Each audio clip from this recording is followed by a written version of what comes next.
اگر سوال کیا جائے کہ ازل سے لے کر ابد تک کائنات ہست و بود میں رب کی عظیم نعمت کون سی ہے، تو بغیر کسی شک، ریب اور تردد کے کہا جا سکتا ہے کہ سب سے بڑی نعمت ذات رسالت مآب صلی اللہ علیہ وسلم ہے۔ اس لیے کہ اگر حضور تشریف نہ لاتے تو ہمیں خانہ کعبہ بطور قبلہ نہ ملتا، حضور اس دنیا میں جلوہ گری نہ فرماتے ہمیں اسلام کی دولت نہ ملتی، آقائے دو عالم یہاں تشریف نہ لاتے تو ہمیں قرآن جیسے عظیم دولت نہ ملتی، حتیٰ کہ ہمیں رب کی شناخت نہ ہوتی، رب کی معرفت نہ ہوتی اور رب کی پہچان نہ ہوتی۔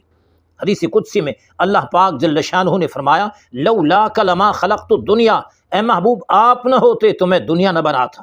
تو دنیا کی تخلیق کی اصل وجہ آقائے دو عالم کی آمد ہے، میرے آقا کی بعثت ہے، آقائے دو عالم کی اس دنیا میں جلوہ گری ہے۔ اس لیے ہر نعمت کا شکر بجا لایا جائے، اور سب سے بڑھ کر نعمت چونکہ نبی کریم علیہ الصلوۃ والسلام کی ذات والا صفات ہے، سو سب سے بڑھ کر شکر اس نعمت پہ ادا کریں، اور میلاد پاک منانا بھی اسی عظیم نعمت پہ شکریہ ادا کرنے کا ایک طریقہ ہے۔